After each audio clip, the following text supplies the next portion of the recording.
Bienvenidos. Welcome to Centro's event, 50th anniversary of the struggle for Puerto Rican Studies at CUNY. This event is in two parts. First, the screening of the film, Making the Impossible Possible, with a Q&A afterwards. And a second part with a panel to talk about their research on the history of Puerto Rican studies at CUNY, followed by a Q&A. Note that the Q&A bar is at the bottom of your Zoom, located underneath your screen. And now, to welcome you is the Director of Centro, the Center for Puerto Rican Studies, Dr. Edwin Melendez. Gracias, Lily. Saludos a todos y todas. Welcome to the film and panel on Making the Impossible Possible. First, I would like to thank the directors, producers, and editors of this documentary, Tami, Pam Sporn, Gisely Colón López, Sonia González Martinez. They have dedicated countless hours to this project, and we're so grateful for the historical preservation that they have accomplished and the entertainment that they are offering us. And we would like to thank the wonderful panel that will help us interpret the accomplishments of Puerto Rican struggle of 5 decades ago, María, Pérez y González, and Virginia Sanchez-Korrol, editors of the forthcoming special issue of the Centro Journal, 50 Years of Puerto Rican Studies at the City University of New York, and Ricardo Gabriel, who will moderate the panel. And by the way, congratulations to Ricardo Gabriel for receiving the IUPLR Mellon Fellowship, housed at Centro, to complete his dissertation, soon to be Dr. Ricardo Gabriel. Last but not least, thanks to all our staff for organizing the event. But you're here not just because you're a student of history, not just because you are proud of your heritage. You're here because you belong to a community that wants to make a difference. Centro came out of the social movement that catapulted the creation of Puerto Rican studies. The departments at Brooklyn, Lehman, Hunter, and others have survived against all odds. Centro, too, represents the institutionalization of a mission to preserve our history and culture, to promote an understanding of our social conditions, and to engage our people in action for the betterment of our community, aquí y allá en la isla. And thanks to all of you for being here tonight. As Fran Bonilla would have said, aprender es luchar, luchar es aprender. Back to you, Lily. Thank you. Tonight's film is a production of the Alliance for Puerto Rican Education and Empowerment. We want to acknowledge Gisely Colón, one of the producers of the film, who could not be with us today. Please note that the chat will be disabled during the screening of the film. However, questions can be submitted via the Q&A function, and we will address them after the film. And now, to introduce the film are two of the producers and co-directors, Pam Sporn and Tami Gold. Both are award-winning filmmakers and educators. Pam? Hi, good evening, everybody. And thank you so much for including us in this exciting program tonight. I'd like to just say a couple of words about how Tami and I came to make this film along with Gisely. We were invited by APRE member Esther Farmer to meet about making this film about the struggle for Puerto Rican studies to commemorate the 50th anniversary. And we knew Esther, Esther knew us as co-activists in the Palestine Solidarity Movement through Jewish Voice for Peace. And so the fact that APRE and Esther trusted Tami and I to make this film is evidence, I think, of the kind of intersectionality and the unity forged by the incredible activists who you're going to hear in the film, Making the Impossible Possible. So thanks for being here. And now I'll turn it over to Tami, who will tell you a little bit more about the film. Thank you. And thank you, Pam. Yes, it's great to be here. It's great to be anywhere at CUNY. The process of producing Making the Impossible Possible speaks to the true spirit of independent filmmaking. Collaboration at its best, driven by our commitment to ethnic studies, racial, gender, and economic justice. Gisely's impeccable research, Pam's probing yet gentle interviewing skills, two Grammy Award-winning musicians, Sonia Martinez González and Pam's magical editing, all in the belief in a free CUNY that's committed to educating the working class in all its colors and nationalities.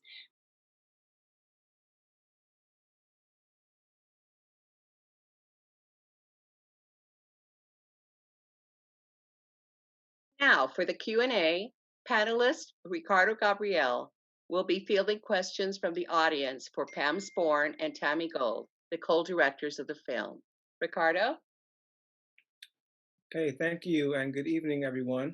The first question is from John Mejias, who asks, what's the best thing average working class people can do to contribute to continue supporting this legacy and keep these studies as important?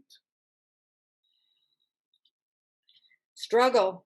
Don't sit back. This is the time. First, we have to struggle for ethnic studies and not allow it to be cut. The other thing, we have to also understand the fragileness right now of all public higher education. So I think it's everyone to really get engaged and get involved. There's a beautiful, active group of students throughout CUNY, and we need to take their leadership because it's their future. And I guess I feel really blessed and honored to be able to teach and be a professor at Hunter College because my students teach me, and they've taught me to stay committed and to keep going. And the work I do is filmmaking, and that's how I bring my contributions to the struggle. Pam? I would say the same thing as Tami. We need to keep the struggle alive, and you can advocate for more programs like this. It's interesting that the state of Connecticut just passed a law that starting next year, all high school students have to take a class in Black and Puerto Rican Studies. So I think putting the pressure on our educational system to desegregate and decolonize the curriculum is important. I'm going to combine two questions. How were these fantastic pictures collected? And what challenges did you find while filming and crafting the chronology? One thing I wanted to say, and I forgot, and I'm really apologetic, so accept my apology, Eddie Blanco and Antonio Nieves. One of the most amazing things is the footage and the still photography that the student activists did themselves. And this really talks a lot about the power of image and the power of self-documentation, documenting our own struggles. And so, yes, that's where the bulk of it came. And then we got other archival footage from the archives at Centro and also from Third World Newsreel, which is a fabulous, long-time, 50-year-old organization that's committed to educate and distribute the work of people of color. So yeah, that's where a lot of the rich material came from. And one other thing that I think Pam can talk a lot about is the stories. The stories that were shared with us were amazing. Pam, what are some of your thoughts on that? Well, the challenge in creating this film during a pandemic or not during a pandemic was that the stories were so rich, and we were committed to keeping this film under 30 minutes. But the stories of the struggle, the personal backgrounds, the commitment, all of the different really granular ways that the student activists organized themselves back then, the unity between the Black students and the Puerto Rican students and radical white students was so so remarkable and important. So to whittle that down and craft a story was that was manageable and quick for the audience to get the full meaning of that struggle was a challenge. Doing it during the pandemic meant doing it remotely, so it was keeping our masks on and passing hard drives back and forth. So Thank you. So I want to make a note that there's going to be a second Q&A later on. So I'm skipping some questions out of here because I think they're more appropriate for that Q&A. But there's a lot of interest in purchasing the video, knowing where they can view it again, how they can share it with others. So if you can speak on that. the film is distributed by Third World Newsreel, so folks can go to twn.org, and it is available there for educational institutions and community organizations. I believe the next screening at CUNY will be on April 23rd at a CUNY-wide Latinx symposium. It's also going to be at the LASA Film Festival if you're going to the Latin American Studies Association. And it will be at the Philly, this is, can't tell anybody else, but it's going to be in a film festival in Philadelphia. More information to come on that. And right now it's streaming at a film festival called Big Muddy, and that's in the Midwest. And there's many other festivals coming down the pike. The Workers World Unite, the Workers Unite Film Festival. And then there's also the Global Peace Film Festival in Orlando. So it's really making the rounds. And yeah, it was a surprise. We didn't see it as a film like this. We really thought it was going to be a very small celebration of Après for a big meeting, a big gathering they were happening for the 50th anniversary. And that's what we were asked to do. And so one of the unusual silver lining, or I guess you'd call it a silver lining, of COVID is that Pam and I and Gisely were able to really sit with the material and say, wow, this is not a 10-minute piece. This really needs some time to explain the struggle and the victories within the struggle and what people had to go against in terms of the almost all-white university. So, yeah, I mean, it was a real process. And I feel really proud of the piece, and I feel really proud to have worked with such a fabulous group of women. I mean, we call ourselves the team, and it's a team of women. And we're a mixed team of Puerto Ricans and three Jews, Esther, Pam, and me. And the whole notion of kind of bringing our struggles together really means a lot, especially at this moment where we feel so much division. This is a celebration. This film is a celebration. I got an email from somebody today who thanked me for this film during such a hard moment, a moment to see people struggling together and really achieve victory. And so I really congratulate the activists that continue to teach us. We have a couple of questions about the process of interviewing people for the film. Were there any Brooklyn College or municipal administrators involved at the time who were interviewed for the film? And could you talk about the process of finding the individuals who were involved? Yeah.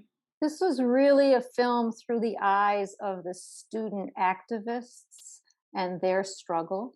So we really didn't go searching for people who were administrators at that time. It was really the stories of the students who struggled at that time.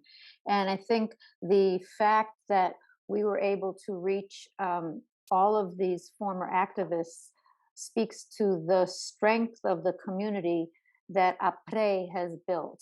And it was through Après, through the really, Gisely is an amazingly organized producer, and she arranged all of the interviews for us and made it really possible to get the key storytellers.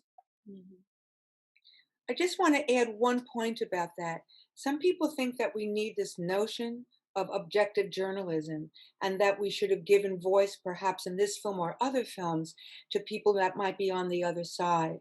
And we have so little time and space to have this point of view, the point of view of activists, the point of view of youth, the point of view of Puerto Ricans, that no, in this film, it's the story of activists, the story of leaders. And we didn't need the voice of administration. We didn't need that voice. Is there any possibility of transmitting this excellent documentary in WIPR, the Corporation of Public Broadcasting in Puerto Rico, or the UPR system? Go organize that. Yes. The film has Spanish subtitles, and we will be presenting it to festivals in Puerto Rico, and we're doing outreach to PBS stations. So hopefully that would be wonderful. If you have any contacts, please pass them along. Mm-hmm. A little nudge is always good. What was something special that you learned while creating the film? I think for me, the most special thing was the alliance between African American and Puerto Rican youth. This vision was more than a vision. It was a belief system that we can only win if we struggle together. And that to me was thrilling and a constant reminder of building bridges. And that was the best thing that I can take away from this experience. One thing I loved was the humor.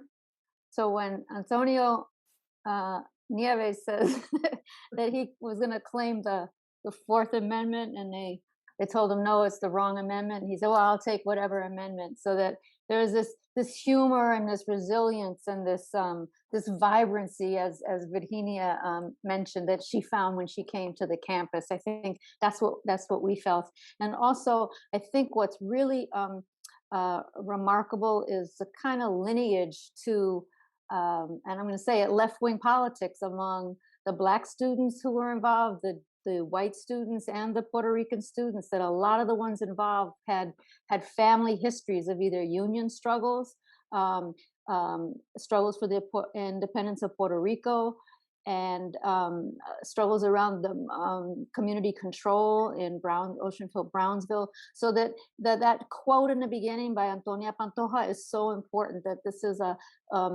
passing on this social movement from generation to generation and making those connections between struggles, I think was really, really powerful and exciting to hear about.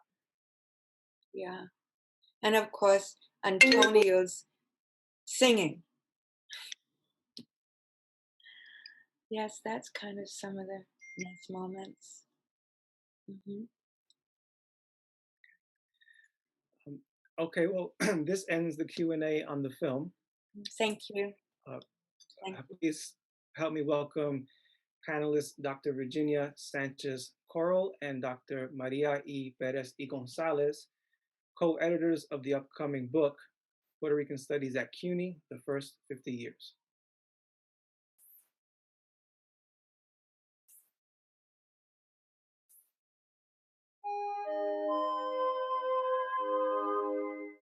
We're really, really, really glad to be here.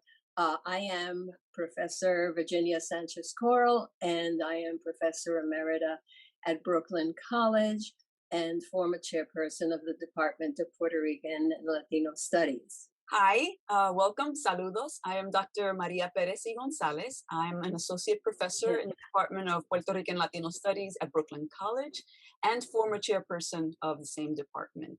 So welcome, we're really glad to have you here. And we're really glad to have a moment to talk to you about our project and our involvement in the celebration of the 50th anniversary of Puerto Rican Studies. Mm-hmm. Absolutely. And so what we just finished seeing was the documentary, Making the Impossible Possible. And I couldn't be more proud and happy that this came out at this time.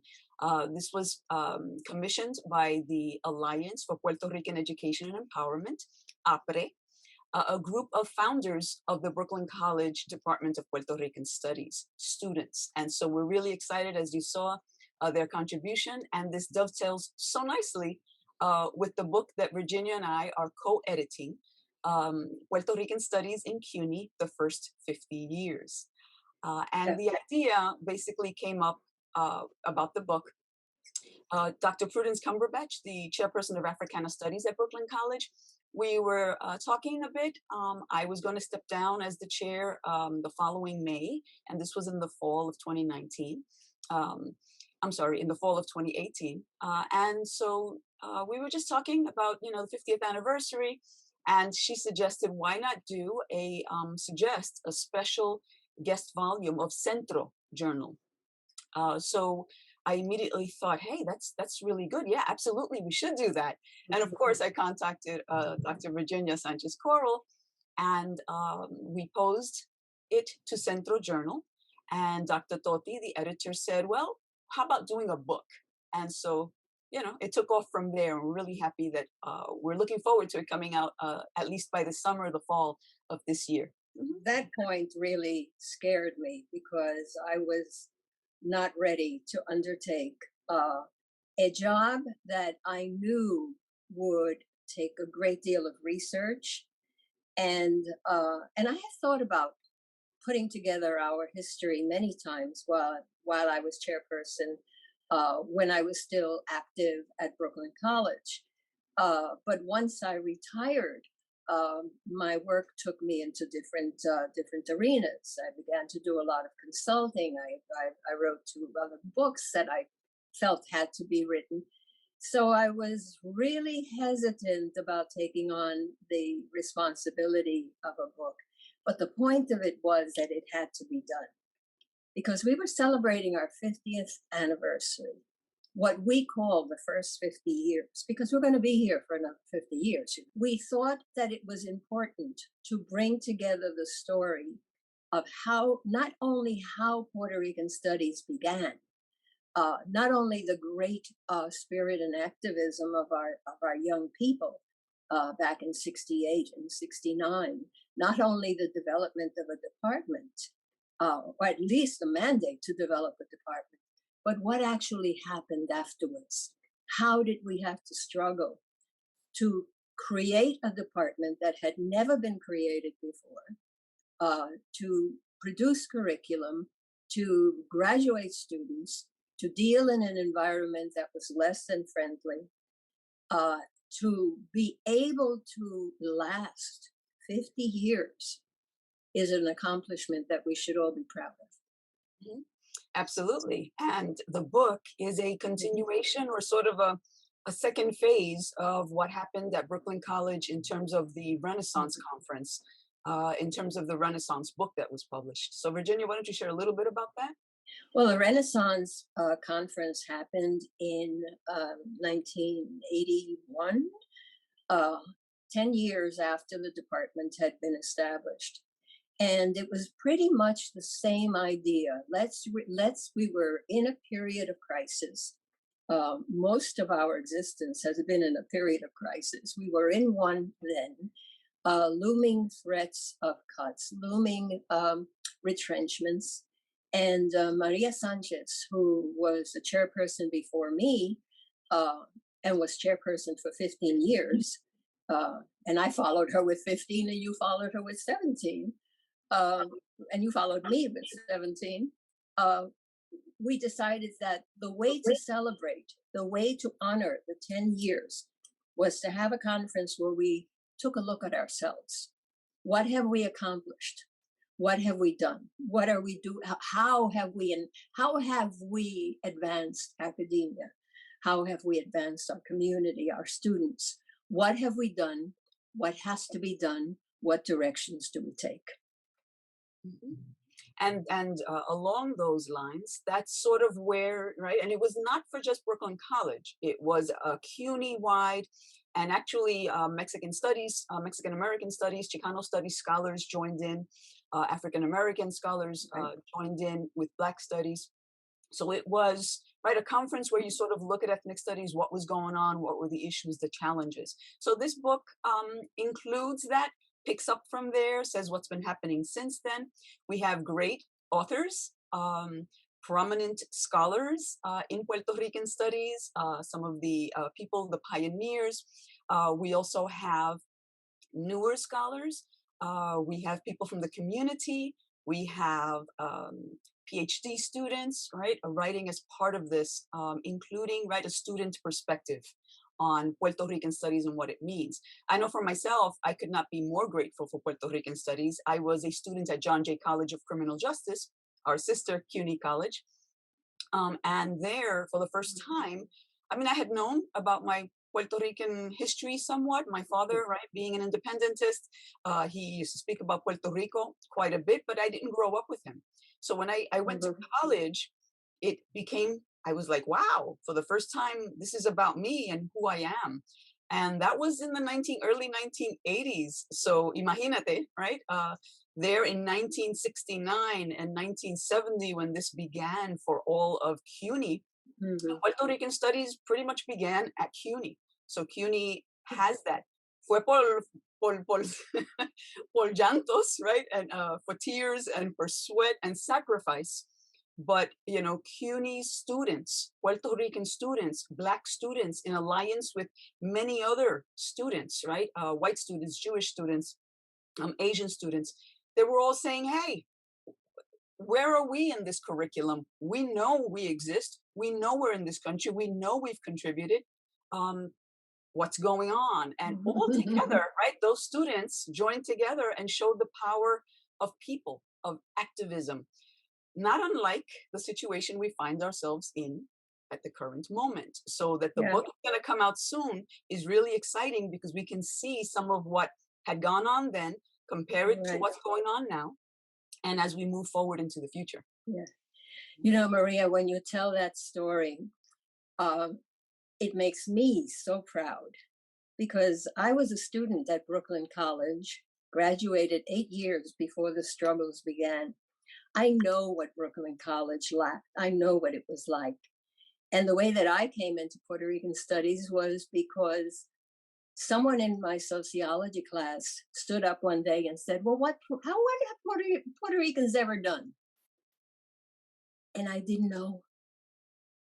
And I swore that from that point on, I was going to find out. And I was particularly focused on Puerto Ricans in diaspora and that type of history because I had lived it. And what was amazing about it is that it took from that point on until today to realize that my origins in Puerto Rican studies begins at Brooklyn College and ends at Brooklyn College. It's really fascinating. So you, as a younger generation, just make me feel that anything that we went through was an accomplishment. Absolutely. We gave you a legacy. And then what do you do? Once you're handed a legacy, what do you do with it? You run with it, you go with it, you inspire the next generation. And so that's what's exciting. The Puerto Rican studies has changed, right? It hasn't just remained Puerto Rican studies. It often includes Latino studies, different backgrounds, depending, right, on what's gone on, the changing demographics. Our department still is Puerto Rican and Latino studies just because of the unique situation that Puerto Rico is in. We cannot give that up, right? We should hold on to that because it's going through a lot of trials, right? And tribulations, so to speak. So we must continue to focus on Puerto Rico. Puerto Rican studies, right? When the students pushed for it, when they created it along with the new faculty that came on across CUNY, right? The challenge was, what are we going to do? How are we going to do it? Well, culture, history. But it definitely, the field, you know, this was new. How were they going to create it? They definitely focused on various things. And it was about the diaspora. It was about the diaspora understanding its roots, its connection to Puerto Rico. But what about here? Like what was going on here with the people, right? With Puerto Ricans. So it focused on the diaspora. It started to focus, right? Urban studies. It was interdisciplinary. It was intersectional in nature. It was anti-colonial, decolonial, and independentist leaning. because it was clear that Puerto Rico should not be a colony, but should be independent, right? That was a lot of the motivation. The Puerto Rican Studies surfaced against the backdrop of the Vietnam War, right? Of the civil rights movements. And so all of that was connected. So Puerto Rican Studies was anti-racist, right? Anti-racist pedagogy curriculum. It was trying to make sure that it found its way, right, into U.S. American society, right? That we were part of the fabric of the United States that was trying to be denied, right, to these students. So that's a fascinating journey that the students helped make that happen to change the ivory tower. So it changed it. That's it, students. Well, one of the points that you make in your book, which happens to be, I think, one of Brooklyn College's shining moments, was in terms of the academic structure, where you write about how the following the struggle of the students to gain a foothold in the university, the next big battle was to become a department that was autonomous, that could choose its own leader. And Brooklyn College didn't allow us to do that when Maria Sanchez was the person that we wanted as chairperson.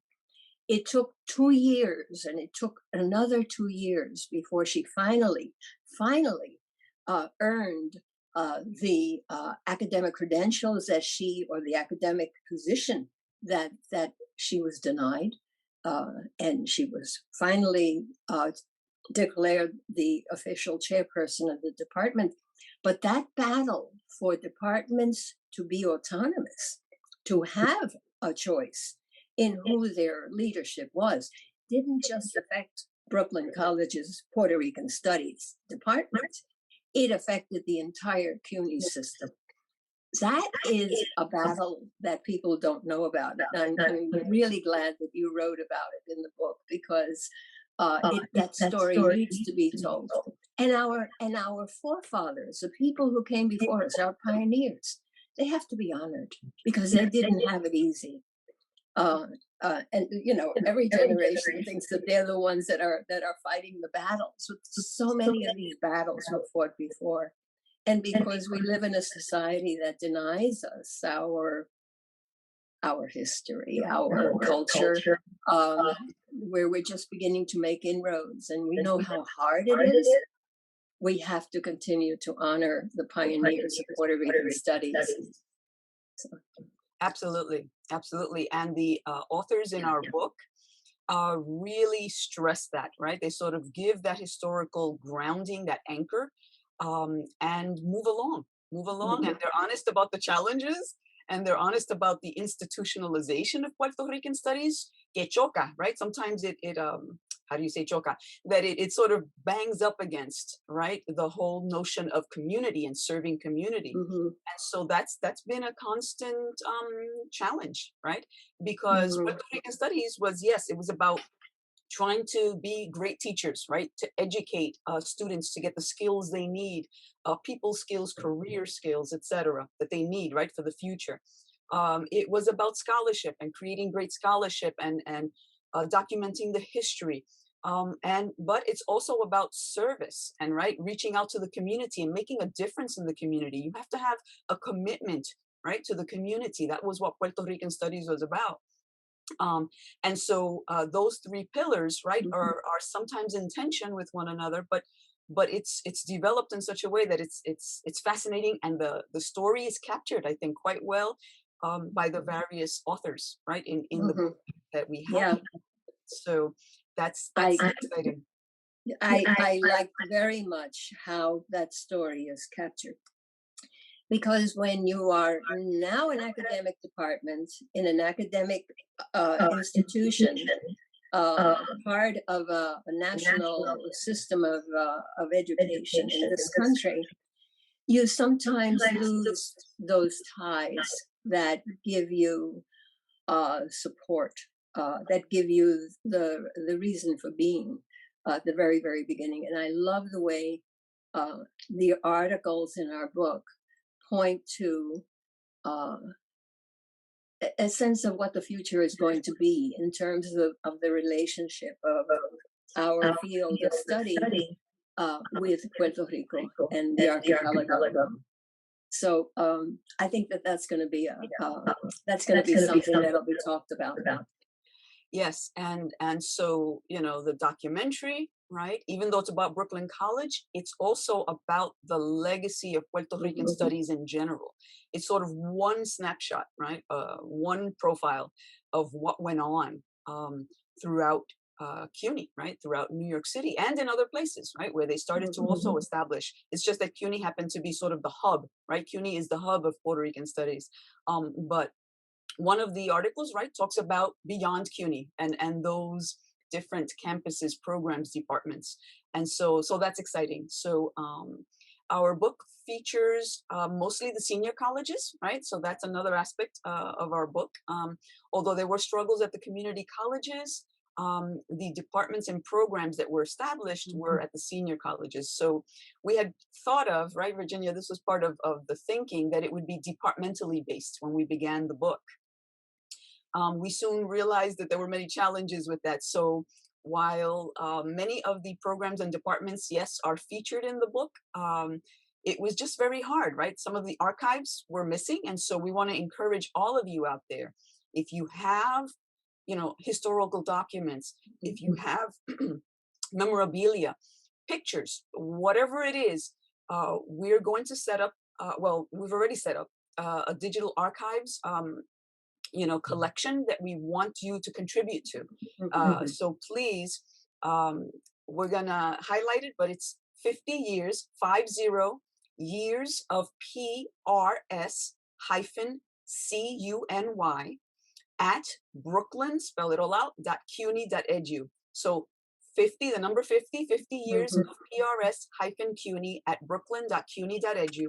Please send us copies, digital copies, right, of your works. That's also our regular email. So you can email us and ask us about that. We might have to send you a Dropbox link.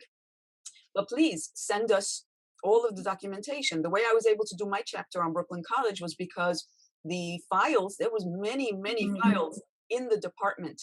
Milga Morales Nadal, right, a former vice president of student affairs at Brooklyn College and a founder of the department, she had many files.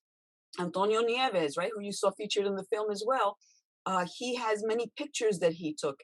So different people came together to make that possible. And we realized that not all departments and programs, right, still have those. But some of you might have them at home. So send them to us. We'd love to have them. We want to be able to set up a digital archive of that. So for all of CUNY in terms of Puerto Rican studies. So Virginia, anything else you'd like to add? Well, I was just thinking of where do we go from here?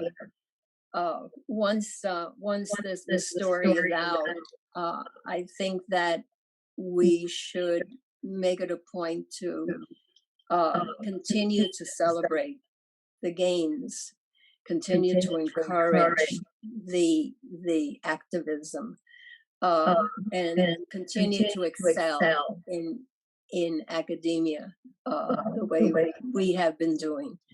But I think it's been an enormously important and fascinating journey, and I'm looking forward to the next phase. Absolutely. Yeah. And I just want to point out, right, that I am so honored to have had a co-editor, that Virginia said yes, because you know, it would have been so much more difficult to go this alone. And I was really happy and thrilled that someone, you know, with the historical background, with the prominence that Virginia has achieved in this field, you know, as one of the finest scholars that we have of Puerto Rican studies, which is also, right, a U.S. American story. I'm so glad that you joined, Virginia, and that we're doing this together. I think this is so exciting, and it honors me to be able to be part of this legacy, right? To be able to move this forward. Our students from all walks of life, not just Puerto Ricans, right? But those who take Puerto Rican studies, Latino studies, Latinx studies, they come with a desire to know more some of them learn about themselves, and then some of them learn about their neighbors. They learn about their cousins. They learn about the family they married into. They learn about their best friends, right? So it's a wonderful, wonderful field that will benefit all students. We need to learn about each other. I constantly encourage my students, take courses. Yes, in PEARLS, right? PRLS. But take courses in other areas of study, right? Of Africana studies, go to women and gender studies, right? Take all of these, whatever you can to learn about the world around you. And Puerto Rican Studies does that for people. And of course, right, 50 years ago, it was sort of like a really bad, a struggle, right, to even convince people to do that. But the students won, right? The students accomplished that. And so kudos to those of you who are still around and who are the legacy and the pioneers of Puerto Rican Studies. Thank you. Thank you, because I was a student of Puerto Rican Studies, right, at John Jay College. And I see the impact that our courses have. And it feels like home for many of the students. And so we have to move that along, right? When you have a positive view of yourself and your history and who you are and where you come from, you can change the world. And right, with the students, with the pioneers, we see that many of these students were also Aspira students. And so that was a program, right, by Dr. Antonia Pantoja that helped instill in some of these students that came from that to say, hey, we deserve to be heard, we deserve to be recognized, we deserve to be studied. And so this is the legacy years later. And so I'm really excited about that. And I hope we can move forward many more years. Thank you, Maria. I'm accepting your wonderful words in the name of all of the pioneers who are out there, who have worked for these kinds of goals. And you do bring up an important point in terms of the institutions that we have created in this country, in this city, in this state. If we don't create our institutions, nobody else will. And when we do create them, we have to safeguard them. We have to continue to monitor them. We have to make sure that they are representative of the goals that we've established. And we've been able to include all of that information in the book as well. So yeah, including the Centro, right? The Centro for Puerto Rican Studies and Puerto Rican Studies Association. That's all part of the legacy of Puerto Rican Studies. Right. So thank you. We look forward to continuing to converse with you. Our third panelist is Ricardo Gabriel, a scholar, organizer, and a PhD candidate in sociology at the CUNY Graduate Center. Ricardo's dissertation uses oral histories and other research methods to analyze the movement for Puerto Rican studies at CUNY from 1969 to the mid-1970s. He has written for NACLA, Report on the Americas, and other publications. Ricardo? Thank you, Lily, and thank you to the organizers for inviting me to tonight's event. It's an honor to be here in conversation with the other panelists and everyone in attendance. Majoring in Africana, Puerto Rican, and Latino studies at Hunter College was a transformational experience for me as an undergrad. So I want to express gratitude to all the pioneers who helped make that experience possible. I'm currently a PhD candidate in sociology at the CUNY Graduate Center. My dissertation is on the struggle for Puerto Rican studies at CUNY and is based on oral histories that I'm conducting with former students, activists, faculty, and administrators who fought for and helped establish Puerto Rican studies. In my work, I explore how movement participants challenged colonial discourses in higher education, advanced emancipatory knowledge and practices, and responded to the material needs of local communities. I'm interested in how practitioners fought against racist and colonial ideas about Puerto Ricans, such as those mentioned in the film and in the previous presentation. But we know that the point of challenging those discourses isn't just to correct the historical record, diversify curriculum, or gain legitimacy in academia, because colonial discourses are developed to perpetuate colonial relations, to justify political domination and economic exploitation. So I'm interested in how Puerto Rican studies and other critical education projects can be used to disrupt those oppressive social relations and contribute to movements for decolonization and social justice. The Puerto Rican student movement, like the student movements that emerged from the Black, Chicano, Indigenous, and Asian American communities, were intertwined with larger radical movements by people of color in the United States during the late 1960s, often referred to as the Third World Left.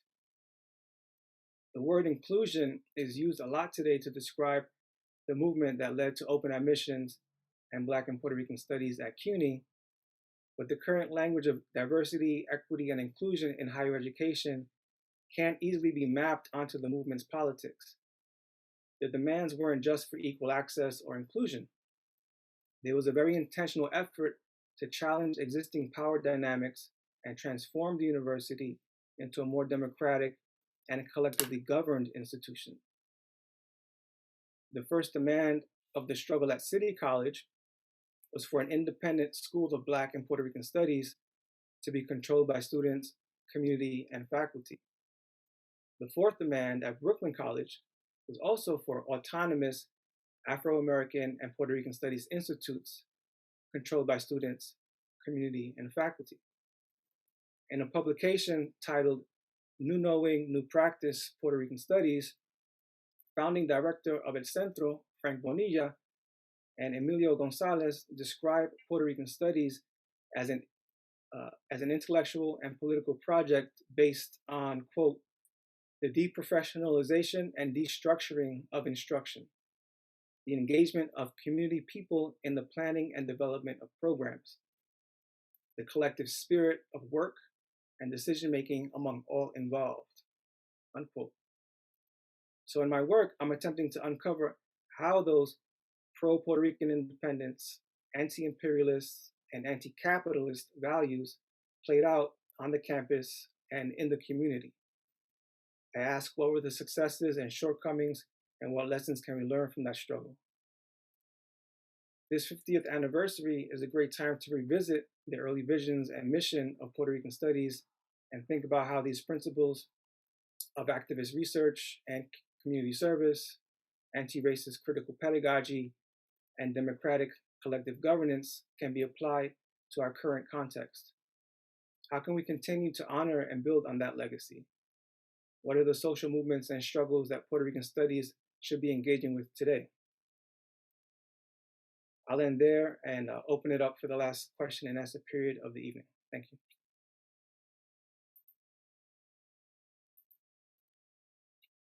So let's see, returning to the Q&A. And Professors Pérez y González and Sanchez-Korrol will join me as well as the filmmakers.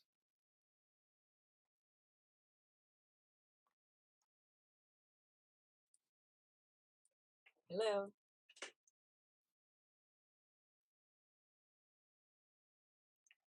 Okay.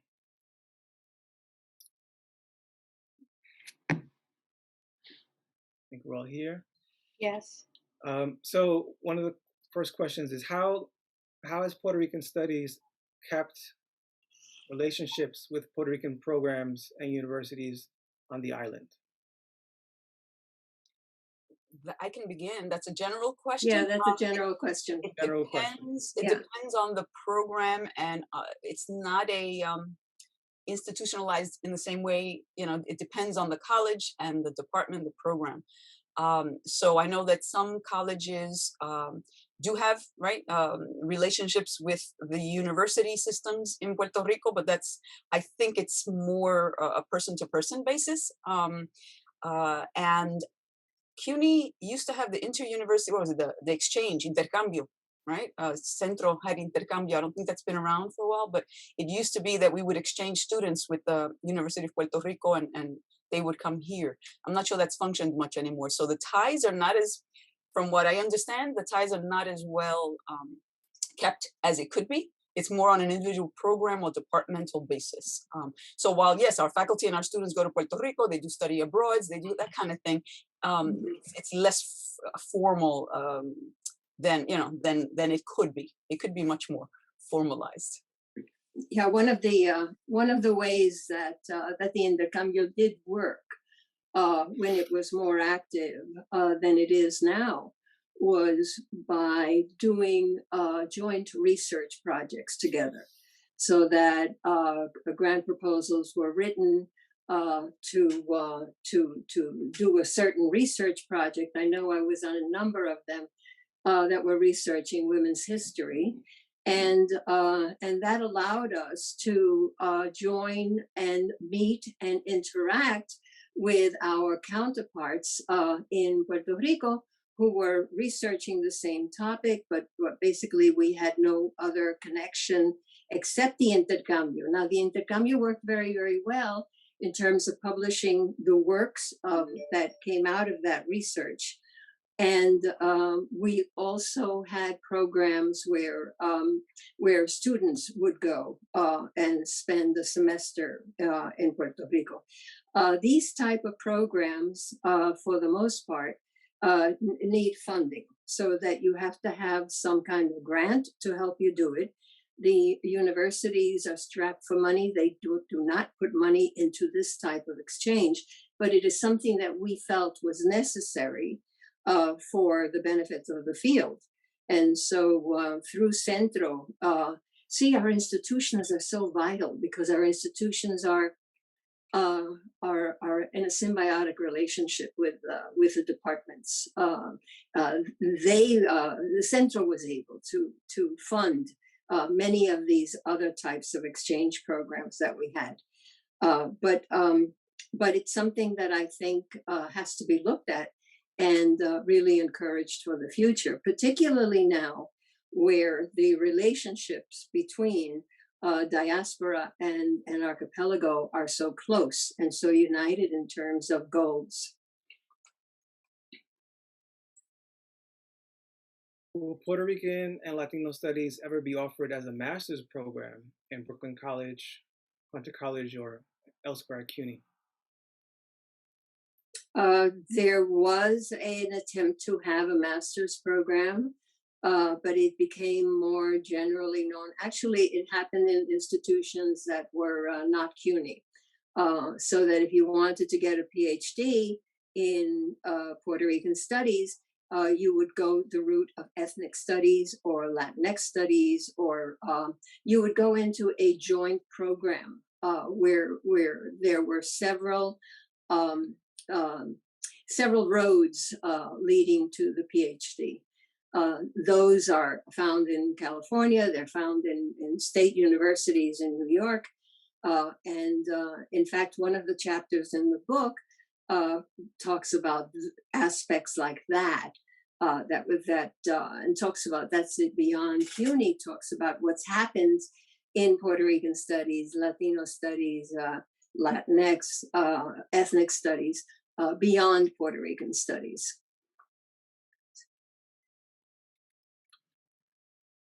Someone would like to know about the relationship between the struggle for Puerto Rican studies and El Centro. Can someone speak to that history?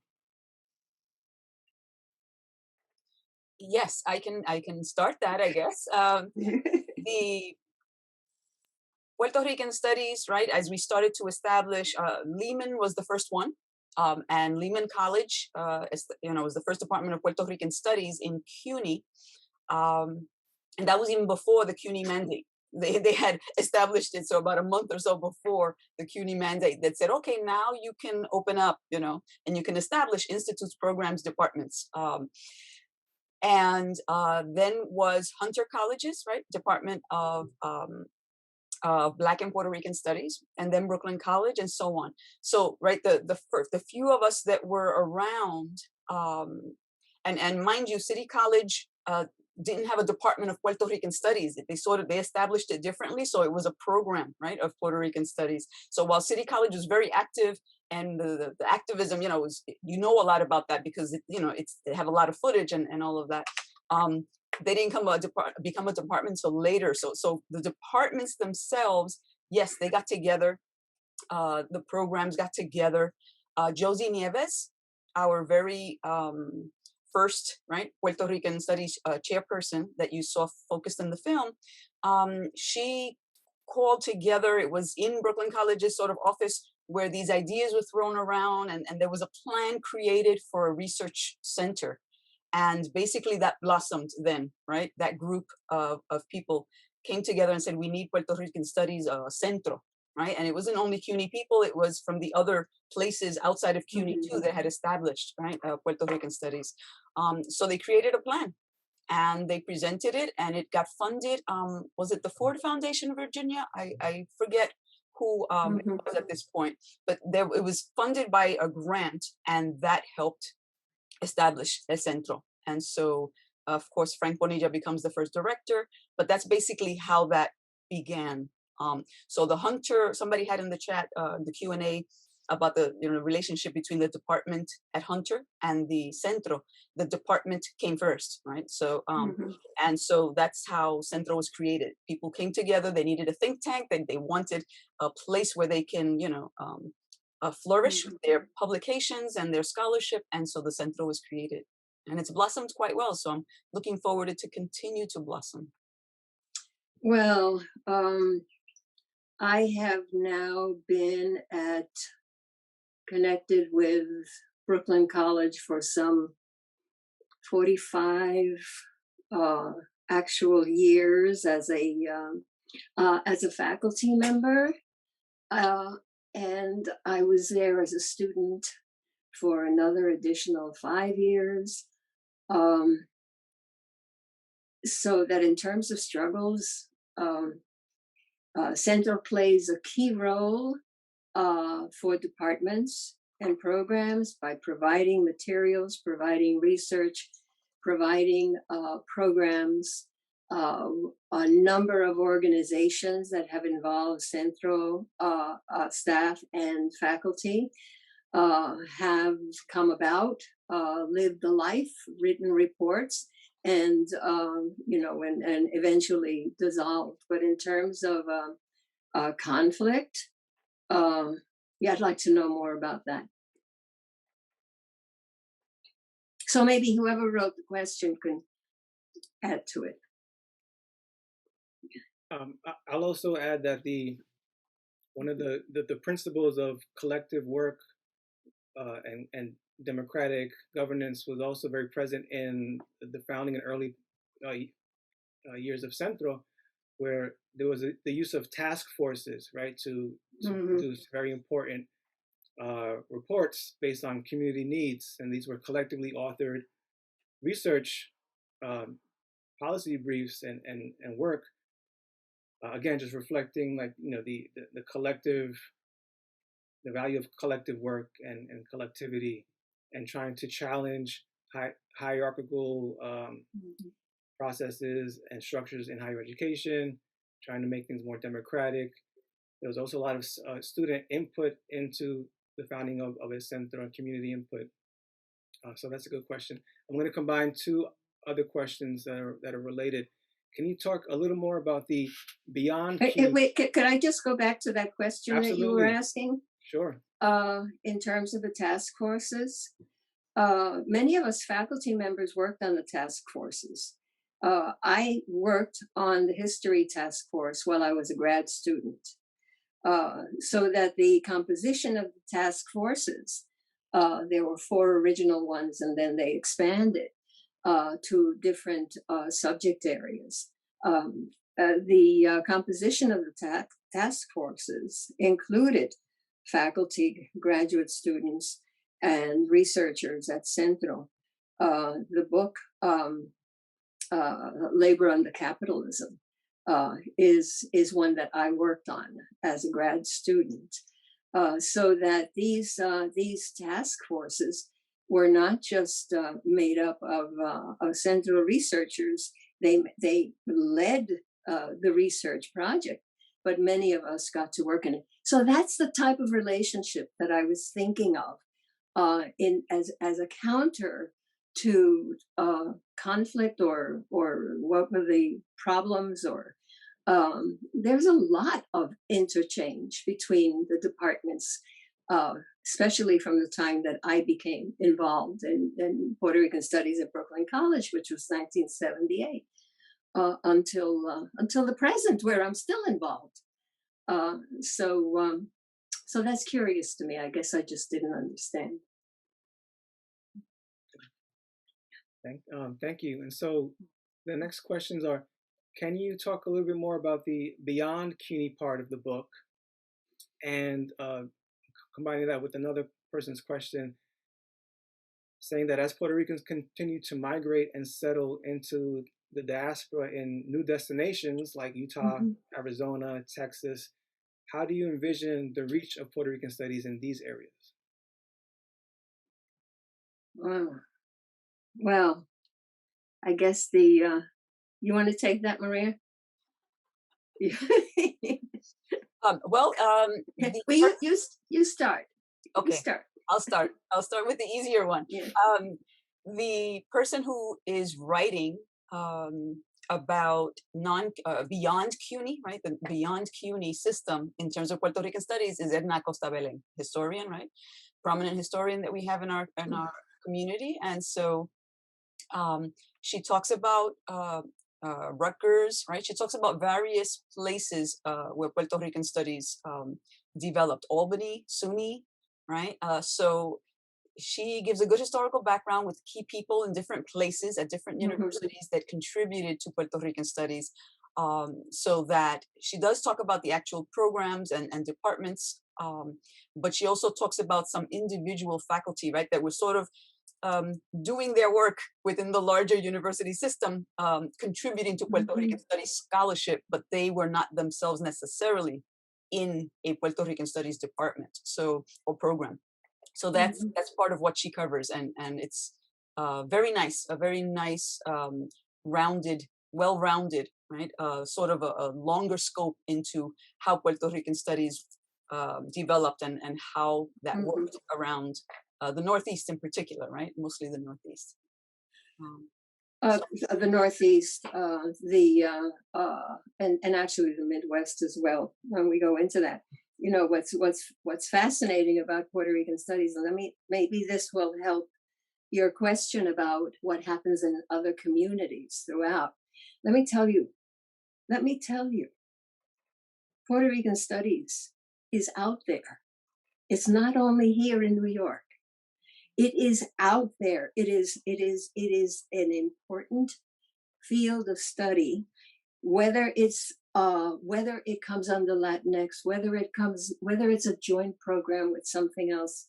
These communities outside of New York are very, very well aware and are creating programs. I know for a fact I do a lot of consulting with universities outside of New York, creating programs that deal with the essence of Puerto Rican studies. And what was fascinating about writing the book was that we were faced with the problem Puerto Rican studies in CUNY only? What do we do with this? Because we knew that there was so much happening. You're going to be really happy with this. There was so much happening throughout the country in terms of Puerto Rican studies, or Puerto Rican scholars that were going that were being hired in different parts of the country and were bringing with them that kind of background, that kind of academic knowledge, and in order to really streamline the work that we were doing, we had to concentrate only on CUNY. But you really can't do that, not when you have all of these other things happening throughout. And when you start to recognize that we have had scholars from state universities, from other universities throughout the country that have become very prominent people, they originated as Puerto Rican Studies scholars. And that was something that we are very glad that we were able to get into the book, even though we had to limit the scope of the book, given that a lot of the resources, a lot of the research, a lot of the archives are just no longer in existence.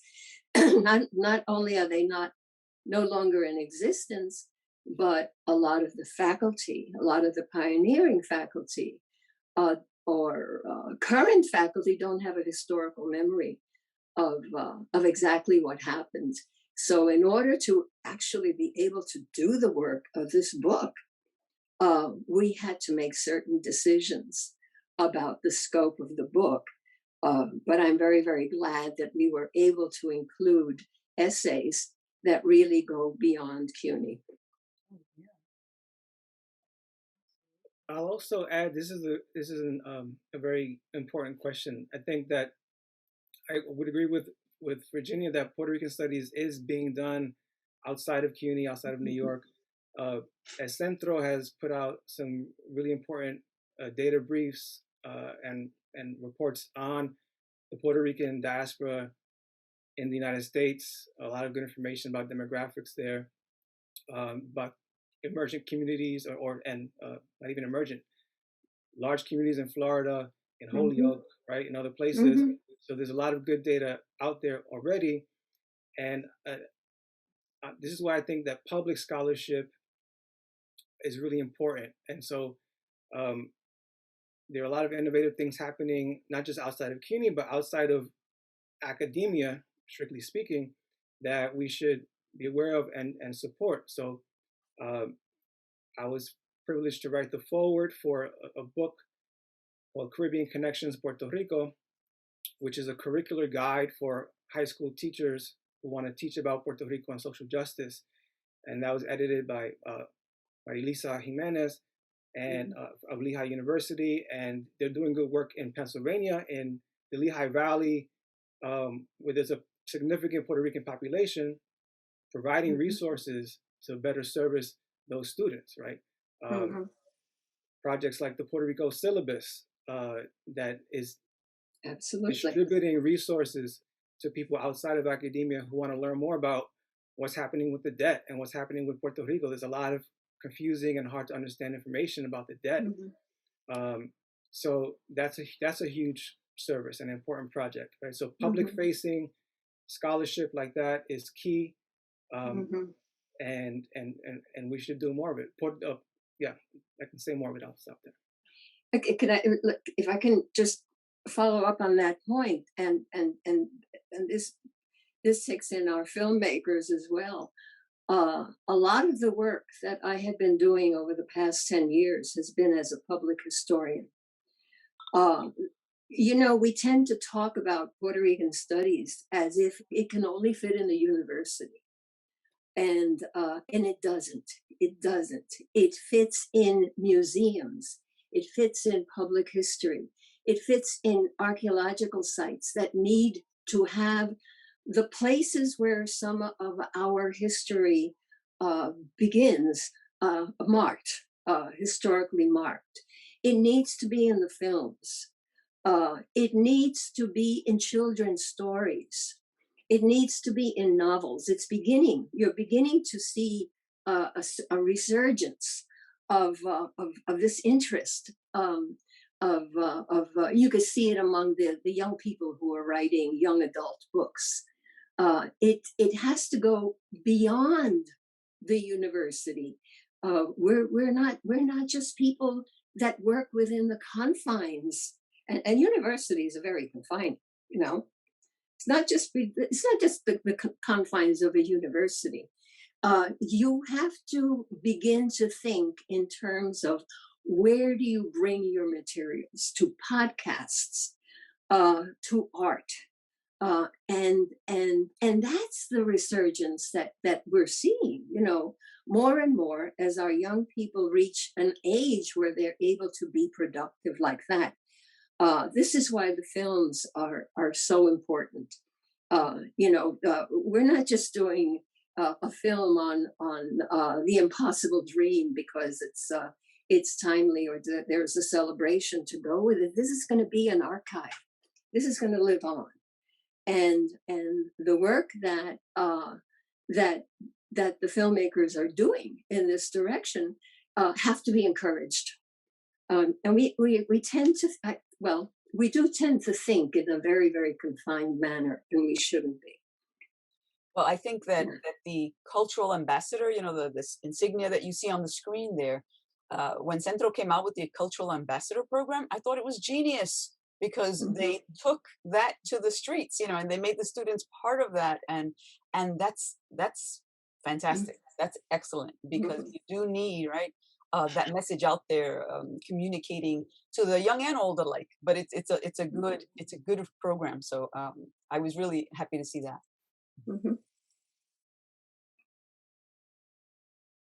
So we have another interesting question about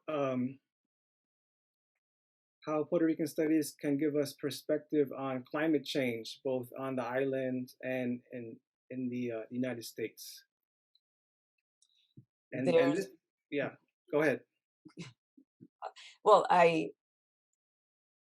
yes, Puerto Rican studies definitely can provide that. There are young scholars, right, who are interested in climate studies, environmental justice, as part of social justice, a part of the struggle of activism. And as we saw with Puerto Rico in 2017, after Hurricanes Irma and Maria, we know how critical that is. And so you have scholars, yes, writing about that, making that public, the aftershocks of disaster, that book, right? It's really wonderful to see that. And little did they know that the aftershocks, earthquakes had not yet happened to the level that they did until after the book was out. So it was sort of prophetic in that way. But you have, yes, Puerto Rican studies can speak to every aspect of life, and emerging scholarship is attending to that, right? So that is key to, and there are courses being created around that. So there is a Caribbean, climate justice in the Caribbean course, right, at Brooklyn College. And so absolutely that work is happening. And so that is important. Every single field should have some component of Puerto Rican studies in it.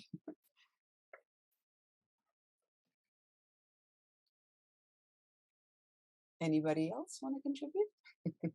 Yeah, I would just say that I'm grateful for that question. It's another area that I'm interested in and work in. And there's a lot of overlap or similarity or space for solidarity between the movements for autogestión in Puerto Rico and for renewable energy and the climate justice and environmental justice struggles here in the United States, right?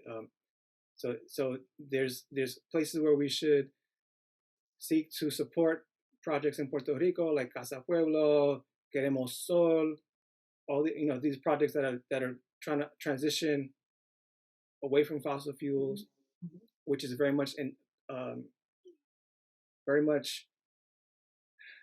part and parcel of Puerto Rico's struggle for self-determination and decolonization, and some of the climate justice work that's being done here. So it's a lot of work being done and a lot of space for additional work and opportunities for collaboration and solidarity.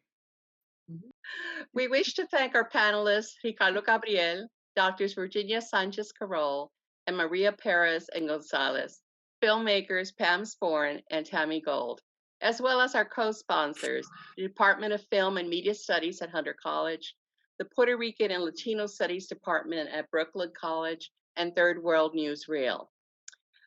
We see that the struggle for Puerto Rican studies continues, so we look forward to the upcoming book, Puerto Rican Studies at CUNY, perhaps as a central event in the fall.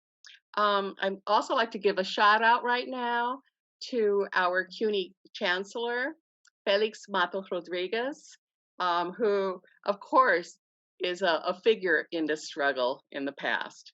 So, hello, fellow. Anyway, thank you for participating. Please join us again for our next event on April 13th, celebrating National Borinqueneers Day and military service in Puerto Rican history.